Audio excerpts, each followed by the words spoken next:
এবার রোজায় খেজুরের দাম গতবারের চেয়ে 20% কম হবে। ব্যবসায়ীরা বলছেন শুল্ক কমানো ও সিন্ডিকেট ভাঙায় এবার খেজুরের আমদানি বেড়েছে। ভোক্তাদের আশা বাজারে নজরদারি থাকলে কম দামে খেজুর পাওয়া যাবে।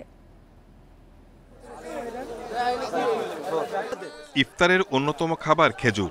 রোজায় এগিয়ে আসায় রাজধানীর পাইকারি বাজার বাদামতলীতে বিক্রি বেড়েছে। সব আড়তে বিভিন্ন মানের খেজুরে ভরপুর। শুল্ক 25 থেকে কমিয়ে 15% করায় আমদানিও বেড়েছে। ব্যবসায়ীরা বলছেন আওয়ামী লীগের সময় খেজুর আমদানি নিয়ন্ত্রণ করত নজরুল ইসলামের নাসা ও হাজি সেলিমের মদিনা গ্রুপ। এবার সে সিন্ডিকেট ভেঙেছে। গতবার খেজুর এসেছিল 20,500 টন, এবার আমদানি হয়েছে 44,000 টন।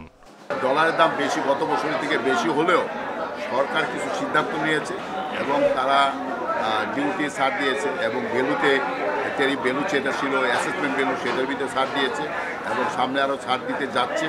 খেজুরের মার্কেট বরাবরই এবছর গত বছরের দিকে কম থাকে। গত বছর মাবরুর জাতের খেজুরের দাম ছিল 1400 থেকে 1500 টাকা, এবার বিক্রি হচ্ছে 1200 টাকায়। আজোয়া খেজুর বিক্রি হচ্ছে 800 টাকায়। জায়েদি খেজুরের মান ভেদে বিক্রি হচ্ছে 250 থেকে 400 টাকায়। এই খেজুরগুলো আমরা গেলে বছর বিক্রি করছি 1400 টাকা, এখন 1200 টাকা, 1250 টাকা এমন। তাহলে খেজুরের দাম অনেক কম আছে, মানুষের ক্রয় ক্ষমতার ভিতরে আছে। সরকার যদি কিছু নিয়ন্ত্রণ করে বাজার, তাহলে তো অনেক ভালো, সবার জন্য, গরিব গুলানোর জন্য ভালো। প্রাইসটা যেন একটু কম হয়।